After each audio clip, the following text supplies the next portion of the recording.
దేవునికి స్తోత్రం. హల్లెలూయా. నాకు ఆధారమైన యేసయ్యా, ఆనుకొందును నీపై అనుక్షణము. నాకు ఆధారమైన యేసయ్యా,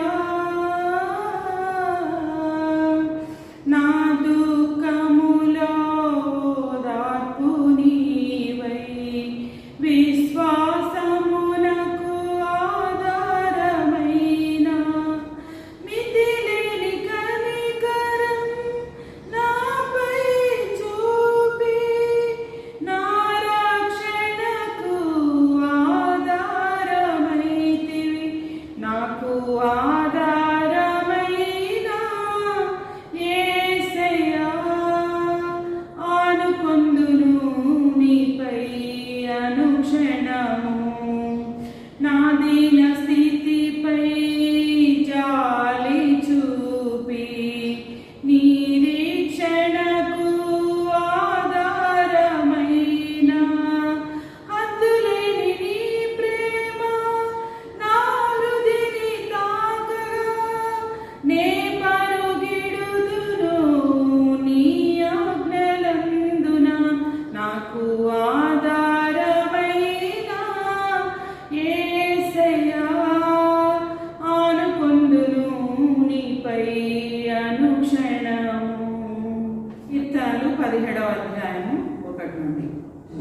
యెహోవా, న్యాయమును ఆలకించుము, నా మొరను అంగీకరించుము.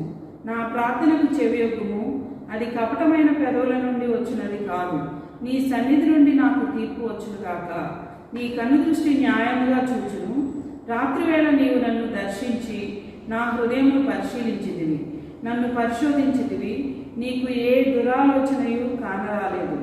నోటి మాట చేత నేను అతిక్రమింపను. మనుషుల కార్యముల విషయమైతే బలాత్కారుల మార్గములను తప్పించుకొనుటకై నీ నోటి మాటను బట్టి నన్ను నేను కాపాడుకొని ఉన్నాను. నీ మార్గముల యందు నా నడకలను స్థిరపరచుకొని ఉన్నాను. నాకు కాలు జారలేదు. నేను నీకు మొరపెట్టుకొని ఉన్నాను. దేవా, నీవు నాకు ఉత్తరం ఇచ్చదు. నాకు చెవియొగ్గి నా మాటలను ఆలకించుము. నీ శరణు వచ్చిన వారిని వారి మీదికి లేచి వారి చేతిలో నుండి నీ కుడి చేత రక్షించువాడా, నీ కృపాతిశయములను చూపుము. ఒకడు తన కనుపాపను కాపాడుకున్నట్లు నన్ను కాపాడుము. నన్ను లయపరచగోరు దుష్టులను పోగొట్టి కాపాడుము. నన్ను చుట్టుకొను నా ప్రాణ శత్రువుల చేత చిక్కకుండాను నీ రెక్కల క్రింద నన్ను దాచుము. వారు తమ హృదయమును కఠినపరుచుకొని ఉన్నారు.